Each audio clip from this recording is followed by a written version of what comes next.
নমস্কাৰ সকলোলৈকে পুনৰবাৰ স্বাগতম জনালো। আজি আমি আলোচনা কৰিবলৈ লৈছো অসম ৰাজ্যিক গ্ৰামীণ জীৱিকা অভিযানৰ অধীনত যিসমূহ পদ খালী হৈছে সেই পদসমূহৰ বাবে যিসকলে আবেদন কৰিব বা কৰিছে সেইসকলে ইন্টাৰভিউৰ বাবে কেনেকৈ প্ৰস্তুতি চলাব সেই সম্পৰ্কত।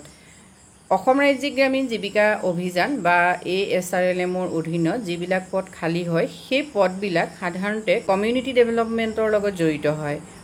ASRLMৰ অধীনত কি পদ খালী হৈছে আৰু কেনেকৈ আবেদন কৰিব, আবেদনৰ লাষ্ট ডেট কেতিয়া সেই সম্পৰ্কে যদি আপোনালোকে চাব খোজে তেতিয়াহ'লে মোৰ আগৰ ভিডিঅ'টো চাব পাৰে আৰু এই ভিডিঅ'টোৰ ডেছক্ৰিপশ্যন বক্সৰ লিংকত গৈ আপোনালোকে ভিডিঅ'টো চাই ল'ব পাৰে।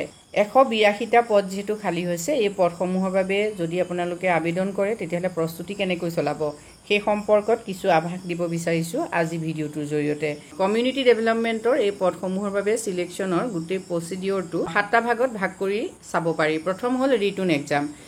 এই ৰিটন এক্সাম যেহেতু MCQ বেছড হ'ব আৰু ইয়াৰ লগত ৰাইটিং বায়োডাটা ডিউৰিং দ্য এক্সামৰ সময়ত তেওঁলোকে নিজৰ বায়োডাটাও লিখিবলগীয়া হ'ব পাৰে। নেক্সট আহিলে গ্ৰুপ ডিছকাশ্যন অনলাইনতো হ'ব পাৰে অফলাইনতো হ'ব পাৰে। নেক্সট ষ্টেপটো হ'ল পাৰ্চনেল ডিছকাশ্যন অনলাইন বা অফলাইন। আৰু নেক্সট আহিলে ৰেট হ'ল ৰুৰেল এটাচমেণ্ট টেষ্টটো এটা গুৰুত্বপূৰ্ণ টেষ্ট হয়। নেক্সট আহিলে প্ৰেজেণ্টেশ্যন অফ ৰেট মানে ৰুৰেল এটাচমেণ্ট টেষ্টৰ প্ৰেজেণ্টেশ্যন কৰিব লাগিব। নেক্সট আহিলে ভিলেজ ষ্টাডি গ্ৰাম্য অঞ্চল অধ্যয়ন প্ৰেজেণ্টেশ্যন অফ ভিলেজ ষ্টাডি মানে গ্ৰাম্য অঞ্চল অধ্যয়নৰ পাছত তাক উপস্থাপন। এই 7টা প্ৰচিডিঅ'ৰৰ মাজেদি ASRLMৰ যিবিলাক পদ খালী হৈছে সেই পদসমূহত নিযুক্তিৰ সম্ভাৱনা আছে। প্ৰথম প্ৰচিডিঅ'ৰ হ'ল ৰিটন এক্সাম লিখিত পৰীক্ষাত সাধাৰণতে কি হয় MCQ থাকিব মানে মাল্টিপুল চইজৰ কুৱেশ্যন থাকিব। এতিয়া এই কুৱেশ্যনবিলাক বিশেষকৈ জেনেৰেল নলেজৰ ওপৰতে হয়। ইয়াত ৰিজনিং থাকিব, মেথছ থাকিব আৰু GK থাকিব, ইংলিছ থাকিব বা অন্যান্য যিখিনি সাধাৰণতে MCQ থাকে তেনেকুৱা ধৰণৰ কুৱেশ্যনেই থাকিব। নেক্সট আহিলে গ্ৰুপ ডিছকাশ্যন অনলাইন অফলাইন দুটা পদ্ধতিৰে হ'ব পাৰে মানে অনলাইনতো হ'ব পাৰে অফলাইনতো হ'ব পাৰে।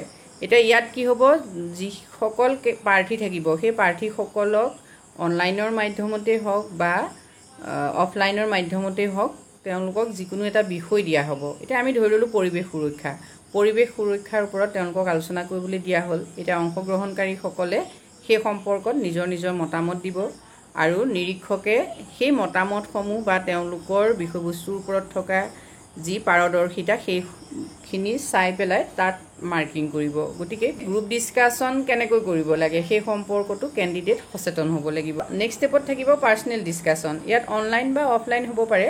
শিক্ষাগত যোগ্যতা, অভিজ্ঞতা বা কৰ্মক্ষমতা ইত্যাদি বিষয়ৰ ওপৰত প্ৰশ্ন থাকিব।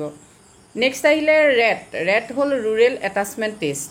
এই ৰুৰেল এটাচমেণ্ট টেষ্টত সাধাৰণতে কি হ'ব গাঁও বা গ্ৰামীণ এলেকাত কিছুমান কামত জড়িত হোৱা পৰীক্ষা অনুষ্ঠিত হ'ব। যেনে এখন গাঁৱত কৃষকৰ সৈতে তেওঁলোকে কথা পাতিলে সমস্যাসমূহ চিনাক্ত কৰিলে মানে গাঁওখনত যিকোনো এজন কৃষকক লগ কৰি পেলাই কৃষকজনে কি সমস্যাত পৰিছে তেওঁ সমস্যাসমূহ কেনেকৈ সমাধান কৰিব পাৰে এনেকুৱা ধৰণৰ বিভিন্ন বিষয়ৰ ওপৰত গাঁও অঞ্চলৰ বিভিন্ন সমস্যাৰ ওপৰত তেওঁলোকে অধ্যয়ন কৰিব লাগিব।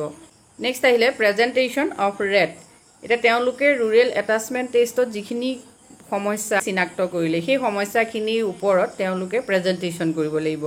এই প্ৰেজেণ্টেশ্যনটো পাৱাৰ পইণ্টতো হ'ব পাৰে বা মৌখিকভাৱেও হ'ব পাৰে, কিন্তু এক্সপাৰ্টৰ আগত তেওঁলোকে পোৱা সমস্যাসমূহ কি সমস্যাসমূহ কেনেকৈ সমাধান কৰিব পাৰি বিষয়ৰ ওপৰত তেওঁলোকে যি অভিজ্ঞতা লাভ কৰিছে মানে গাঁও পৰিদৰ্শন কৰি তেওঁলোকে যিখিনি অভিজ্ঞতা পালে সেইখিনি তেওঁলোকে প্ৰেজেণ্টেশ্যন কৰিব লাগিব মানে উপস্থাপন কৰিব লাগিব।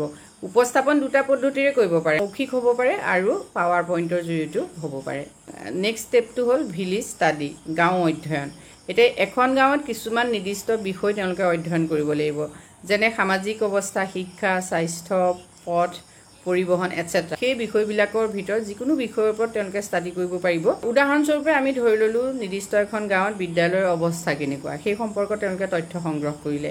তথ্যখিনি সংগ্ৰহ কৰাৰ পাছত সেই তথ্যখিনি তেওঁলোকে আকৌ কি কৰিব লাগিব প্ৰেজেণ্টেশ্যন কৰিব লাগিব। প্ৰেজেণ্টেশ্যন তেওঁলোকে আকৌ দুটা প্ৰকাৰে কৰিব পাৰে, মৌখিক বা পাৱাৰ পইণ্টত প্ৰেজেণ্টেশ্যনটো যথেষ্ট গুৰুত্বপূৰ্ণ হয়। গতিকে কেণ্ডিডেটে পাৱাৰ পইণ্টত কেনেকৈ প্ৰেজেণ্টেশ্যন কৰিব সেই ক্ষেত্ৰতো তেওঁলোকে নিজকে সাজু কৰি ৰখা উচিত।